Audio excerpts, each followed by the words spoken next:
नमस्कार साथियों, स्वागत है आपका एक बार फिर आपके अपने चैनल ज्ञान गुरु 365 में। जैसा कि हमने कल देखा था राजस्थान के प्रमुख पुरातात्विक स्रोतों के बारे में, और उसमें हमने देखा था शिलालेख के बारे में, और अब देखते हैं प्रमुख शिलालेखों के बारे में। ये शिलालेख है जो किसने लिखवाया था, कब लिखवाया था, वह हमारे अतीत के बारे में क्या बताते हैं, इसके बारे में चर्चा करेंगे। तो चलिए शुरू करते हैं। आज का हमारा पहला जो शिलालेख है वह है बडली शिलालेख।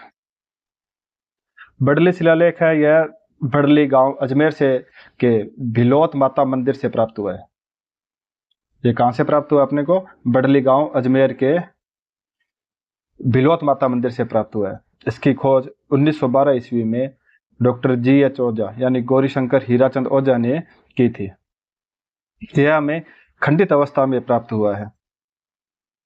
यह राजस्थान का सबसे प्राचीन एवं भारत का दूसरा सबसे प्राचीन अभिलेख है। इसकी जो लिपि है वह ब्राह्मी लिपि है, और यह वर्तमान में जो है अजमेर संग्रहालय में रखा गया है। अजमेर संग्रहालय में रखा गया है। अब दूसरा है अपना, वह है अशोक का विराट शिलालेख, 3री शताब्दी ईसा पूर्व का।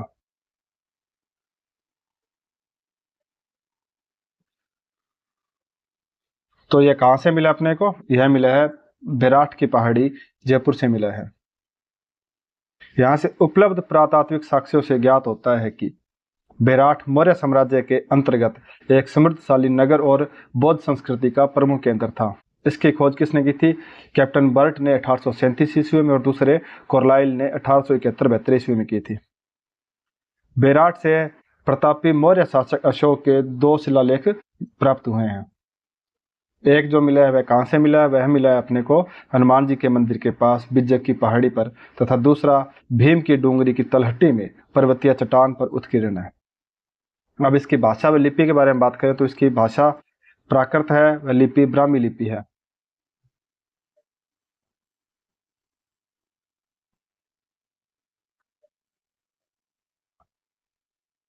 पहले ये देखो, ये शिलालेख है जो 250 ईसा पूर्व के हैं। इनमें भाबरू शिलालेख विशेष महत्वपूर्ण है। जो पहला शिलालेख प्राप्त हुआ है वह भाबरू शिलालेख है, यह विशेष महत्वपूर्ण है। बिज्जक की पहाड़ी पर मिले भाबरू शिलालेख की खोज किसने की थी? एक ब्रिटिश सैनिक अधिकारी था, कैप्टन बर्ट ने 1837 ईस्वी में की थी। जो भाबरू है वह विराट से 12 मील दूर है, परंतु भ्रांतिवश कैप्टन बर्ट ने इसे भाबरू शिलालेख लिख दिया, क्योंकि पिछले शताब्दी में भाबरू अधिक प्रसिद्ध था, और उसे बंगाल की एशियाटिक सोसाइटी को सौंप दिया। यानी जो शिलालेख था उसे वहां से उठाकर बंगाल की एशियाटिक सोसाइटी को सौंप दिया गया। विराट भाबरू शिलालेख बहुत महत्वपूर्ण है। इससे हमें क्या ज्ञात होता है? मौर्य सम्राट अशोक द्वारा बौद्ध मतावलंबी था। यानी जो सम्राट अशोक था वह बौद्ध धर्मानुयायी था। वह इस शिलालेख में न केवल बुद्ध धर्म और संघ में सच्ची श्रद्धा और निष्ठा प्रकट करता है, बल्कि बौद्ध भिक्षु भिक्षुणियों एवं साधारण बौद्ध मतावलंबियों के श्रवण मनन और अध्ययन हेतु कुछ धार्मिक ग्रंथों की अनुशंसा भी करता है। अब इसमें दूसरा जो लेख था वह था विराट का दूसरा शिलालेख। यह कहां से मिला अपने को? यह विराट से प्राप्त अशोक का दूसरा शिलालेख भीम की डूंगरी की तलहटी में एक चट्टान पर मिला है। इस शिलालेख की खोज पुरातत्ववेत्ता कोरलाइल ने की थी 1871-72 ईस्वी में।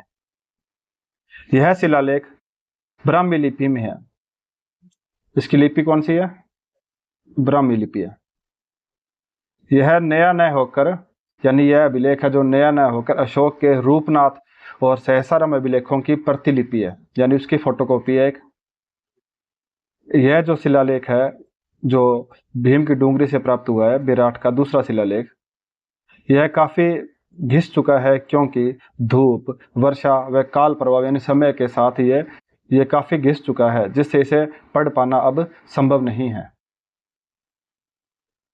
आगे चलते अपने गोसुंडी शिलालेख। इसका समय है 2वीं शताब्दी ईसा पूर्व का। यह हमें कहां से मिला है? यह मिला है गोसुंडी गांव चित्तौड़गढ़ से प्राप्त हुआ है।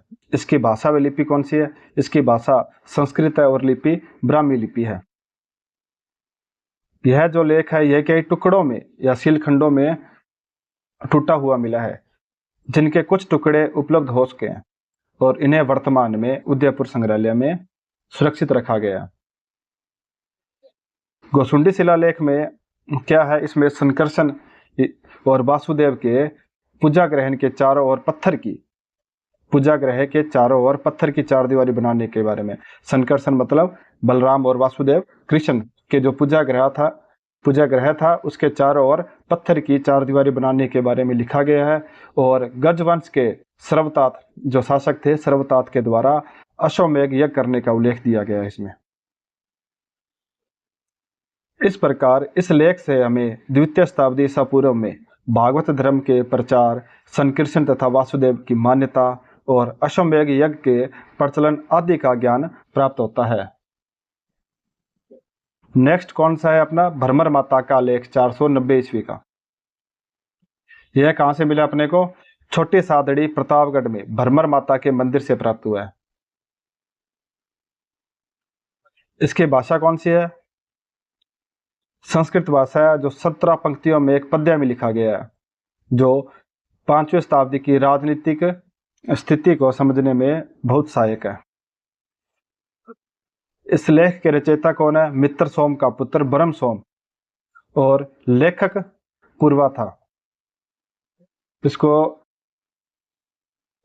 रचनाकार इसका था मित्र सोम का पुत्र था ब्रह्म सोम, वह था, और इसका लेखक था पूर्वा था।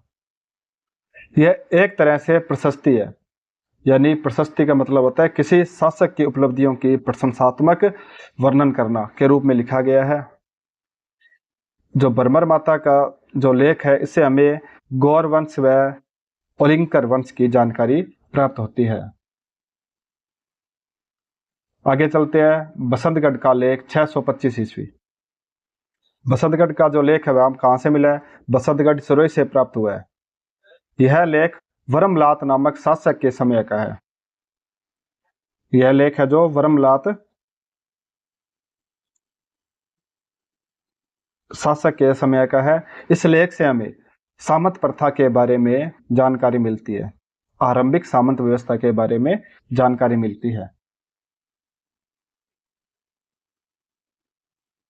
आगे देखते हैं।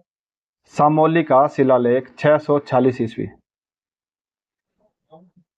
यह मेवाड़ के गुहिल राजा शिलादित्य के समय का, यानी विक्रम संवत 703 का और 646 ईस्वी का है। इसकी भाषा व लिपि की बात करें तो इसकी भाषा संस्कृत थी और लिपि इसकी कुटिल लिपि थी।